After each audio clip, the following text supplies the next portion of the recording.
Gonna be installing the Fapo eBay / Alibaba / Amazon E36 angle kit.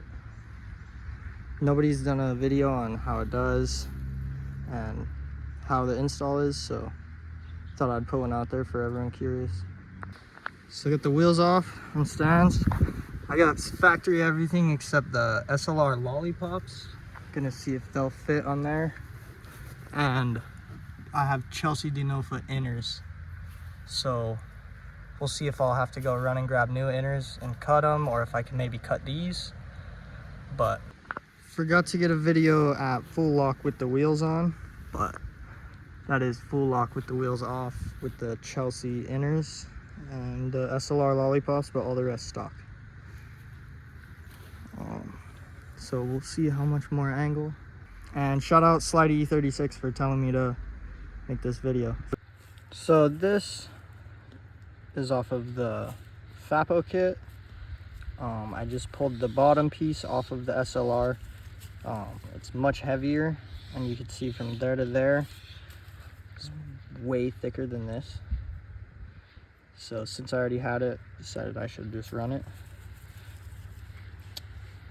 And I put the nut on this. I ran it on this side on the SLR, but this is much longer. But should be good just to run there. Might be a little less caster, but we'll see. So I just did one side yesterday just to see how it all goes together, if it goes smoothly. It's as much camber as possible with the VC coilovers. With the, I have washers on the strut I'm gonna take off. These wheels are 9.5 plus 15 offset.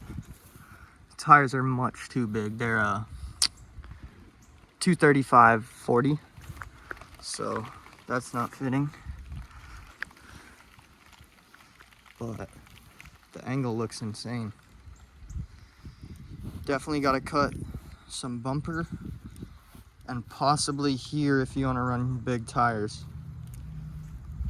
And you got a monster truck up front for sure. But now I'll get this side put together in the rain. So this is how the bolts go together on this thing. Put the wide part at the bottom. This will slide up into this ball joint. Stop it from binding on this nut. And you have this skinny part down. Goes into the ball joint. Then the knuckle adapter. You get this, this, and then these here.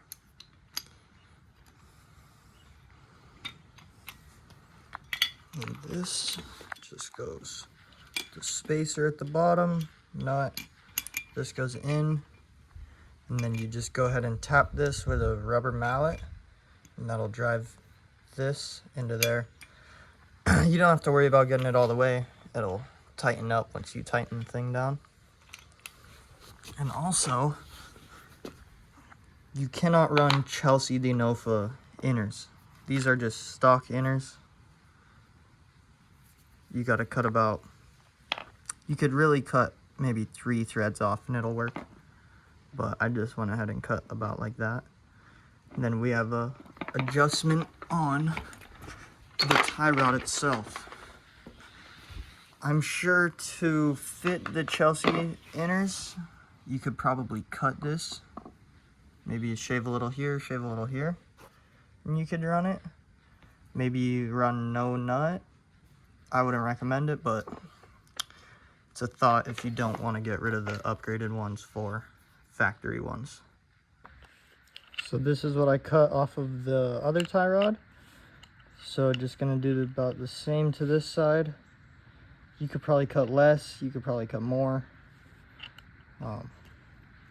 Really don't matter. Pulled this off of the Chelsea inners. These are the factory. You get a lot more adjustability, and you have to cut less if you run this, the thinner one. So Also, I'll thread this to the top and grind both sides of this nut a little just to make it a touch thinner as well. And if you're cutting anything with threads, it's a good idea to have a nut on it. So that way when you cut it, you can thread this off and it'll make sure the threads are clean and you won't cross thread anything. So I got these tie rods on. You will need limiters on the rack or you'll hit here and here. And probably a couple more spots like here, which I was hitting before. I don't have rack limiters at the moment, so I'm not putting those on. But tie rod all the way in, both sides. Then we're gonna throw this up into the subframe. Bolt this to the knuckle. And then you're gonna run this skinny washer on top of here. Then rubber washer below here. And then big washer on the bottom of this, and then the nut. I'll show you what I mean. So I got this side all put together. Thin washer, rubber, thick washer, nut. All right. For drift, I don't know why you'd have this angle kit. For grip, you put it as far to the side as can, towards the middle of the car. Then you just do this and put the skinny side up, tighten that down. This one you got a nut washer, nothing, and then you have this cone shaped thing, skinny side down, and then you have a spacer here, skinny side up, and then the nut. Over here it's just the nut washer. And you tighten it up here. Try and get a good angle. You tighten up there, this nut. All right, no washer or nothing there. And then I'm using the SLR lowers. I don't have this factory bolt, so I couldn't even use the other ones if I wanted to. So I have the kit all installed. You have to cut a lot off your bumper. All depends on your wheel and tire size. These are 235/40, and it's looking like either I have to cut even more or just run no bumper till I'm getting new tires up front soon, some 215 instead of 235. So I have to run no front bumper for now, but it all went together good. This is the as much positive camber as possible with the adjustable top hats on the BCs. It's as much positive camber as physically possible. This is the car in the air, no limiters, at full lock.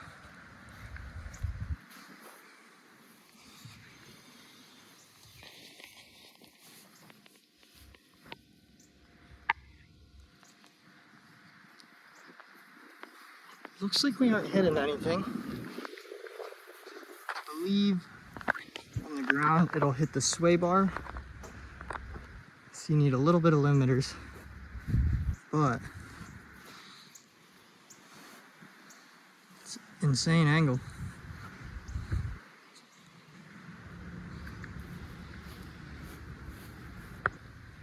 All right, this is probably the last update, maybe one more after the angle kit install.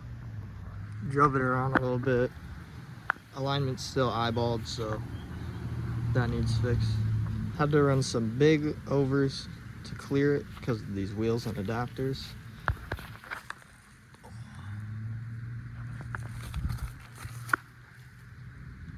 The car drives super good. So much angle.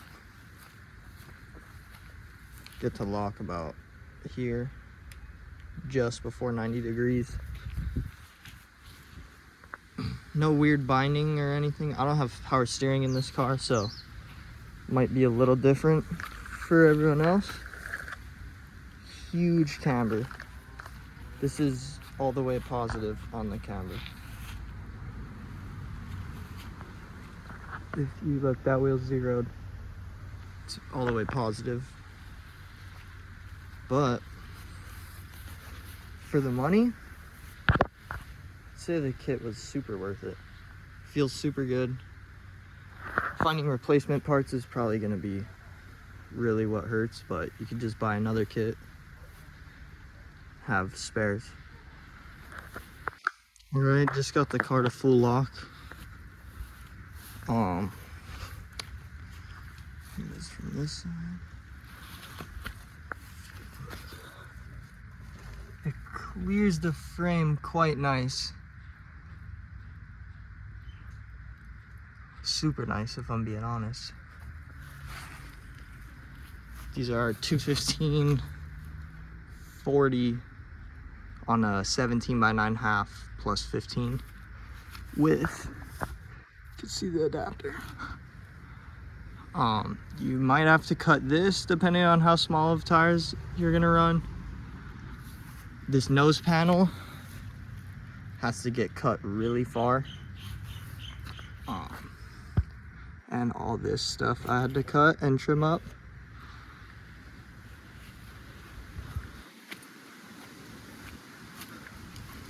But the angle feels really nice.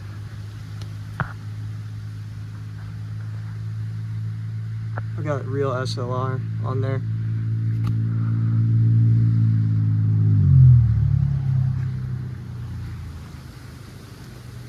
So to compare or to see I guess it's Ackerman.